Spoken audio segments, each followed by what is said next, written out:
सत्ता टिकवायला, पद टिकवायला, संपत्ती टिकवायला आक्रमक गरीब मराठ्यावरच व्हावं लागणार आहे त्यांना. शेवटी जसं फडणवीस सांगतील तसं करावं लागत असतं. यांना कोणाला दोष नाही, सगळं फडणवीस घडून आणते आणि फडणवीसांना कळत नाही की आपण किती संपवायला लागलो. हे जितके जितके आमदार बोलतील, मंत्री बोलतील, तितका तितका समाज खळून उठायला लागला. त्यांच्या पक्षातला समाज सुद्धा मराठ्यांचा प्रचंड आता त्यांच्यात खतखत निर्माण झाली.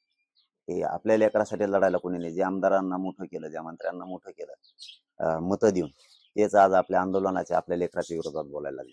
यांना आरक्षण मोठं वाटायला पाहिजे, परंतु आरक्षण यांना मोठं वाटत नाही. यांना पक्ष आणि नेता मोठा वाटतो. ही सगळ्यात मोठी चूक जीवनातली फडणवीस साहेब करायला लागले. कारण हे सोपं नाहीये. बाकीच्या समाजाचे लोक बघा की कोणत्याही पक्षात राहतील, पण आरक्षणाच्या बाजूने बोलतात, त्यांच्यात विरोधात जात नाहीत आणि आंदोलन पण करत नाही. हे मात्र स्वतःचा पक्ष आणि त्यांचा नेता आणि स्वतःची संपत्ती वाचवायसाठी जातीच्या आरक्षणाच्या विरोधात.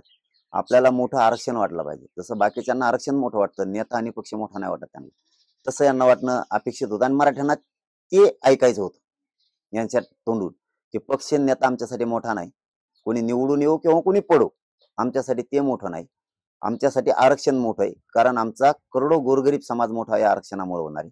हा उद्देश यांचा पाहिजे होता. परंतु आता देवेंद्र फडणवीस यांचे विचार जर चालवायचे म्हणलं यांना, तर यांना नावीलाजानं तसं वागावं लागणार आहे.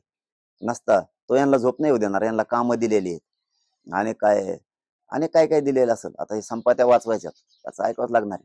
नसतं ते तसलंय. मला तर लय डॅशिंग वाटत होतं ते फडणवीस, पण ते इतकं भेकड निघालं. ते खोटं फशीत आहे असं माणसाला काय म्हणता येते, केस करीन आणि जेलमध्ये टाकीन. म्हणजे हे लय सोपं राजकारण हाताळतोय. म्हणजे तो काय म्हणतात ना त्याला, पुरोगामी विचारानं, मुरब्बीपणानं काम नाही करत. सत्तेच्या जोरावरती आणि त्याचा गैरवापर करून फक्त भेडायचं गोरगरीबाला किंवा त्या नेत्याला की तू आमचा ऐक नसता तुला जेलमध्ये टाकू. जसं की मला करायचा प्रयत्न केला त्यांनी यासाठी नेऊन जेलमध्ये टाकेन. म्हणलं मला टाकन, कुटुंबाला टाक, मी नाही मोजित तुला. गप बसलं. ते ते फक्त भेडीत आहे. त्यांनी देवेंद्र फडणवीस सरळ सरळ काम केलं पाहिजे.